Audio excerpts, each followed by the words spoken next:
काव्या जैसे ही आर्यन की पूंछ में फंसा सुनहरा तीर निकालने जाती है। अचानक उस तीर का छुपा हुआ जादू सक्रिय हो जाता है। काव्या तुरंत समझ जाती है कि इसे छूना खतरनाक है और वो घबराकर हाथ पीछे खींच लेती है। ये तीर मैं नहीं निकाल सकती, लेकिन हालात बिगड़ते जा रहे थे। वो तीर धीरे धीरे आर्यन की पूंछ को चीरने वाली थी। तभी काव्या तुरंत अपना जादुई चिन्ह आगे करती है और उस वार को खुद पर झेल लेती है। आर्यन की पूंछ तो बच जाती है, लेकिन काव्या खुद घायल होकर खून उगल देती है। उसे अंदाजा हो जाता है कि विक्रम कभी भी यहाँ पहुंच सकता है, इसलिए वो आर्यन से कहती है अब आगे तुम्हें खुद लड़ना होगा। और जाते जाते एक जरूरी बात सिखाती है, लड़ाई सिर्फ ताकत से नहीं दिमाग से भी जीती जाती है। तभी विक्रम अपने लोगों के साथ वहाँ पहुंच जाता है और काव्या के सामने ही फिर से एक खतरनाक जादुई घेरा बनाता है और उस पर बिजली की सजा बरसाने लगता है। काव्या चुपचाप आर्यन को एक इशारा करती है। आर्यन तुरंत अपनी सारी ताकत जुटाता है और एक जोरदार दहाड़ के साथ बिजली की ताकत का ही इस्तेमाल करके वो उस सुनहरे तीर को अपनी पूंछ से बाहर निकाल देता है। तीर हवा में घूमती हुई जाती है और सीधे विक्रम के चेहरे को घायल कर देती है, लेकिन इतनी ताकत लगाने के बाद आर्यन बेहोश होकर गिर जाता है। विक्रम तुरंत समझ जाता है ये सब काव्या ने ही सिखाया है। काव्या बिना डरे सच मान लेती है और उसे वापस जाकर इलाज करने को कहती है। तलवार के जादू की वजह से विक्रम भी मजबूरी में वहाँ से चला जाता है। जैसे ही वो जाता है आर्यन बंधनों से छूटकर जमीन पर गिर पड़ता है और धीरे धीरे उसकी मछली वाली पूंछ गायब होकर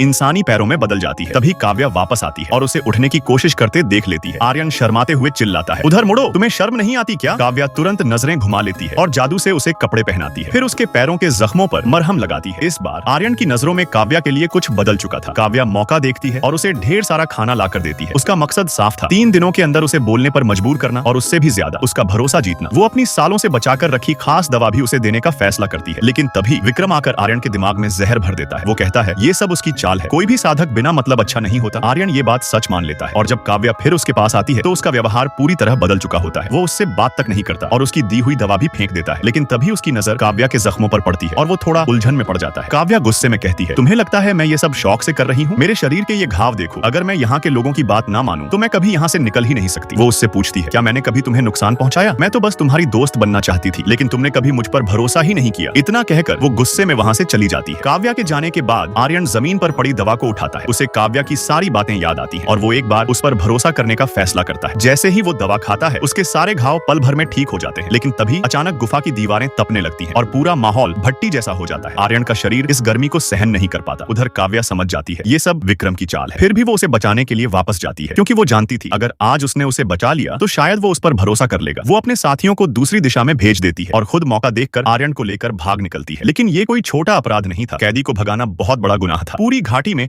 अलार्म बज उठता है और सब उन्हें ढूंढने निकल पड़ते हैं। काव्या समझ जाती है अब टकराव तय है। वो आर्यन से कहती है, तुम यहीं रुको, बाकी सब मैं संभाल लूंगी। और फिर उसकी आंखों में देखकर कहती है, मुझ पर भरोसा रखो, मैं तुम्हारी रक्षा जरूर करूंगी।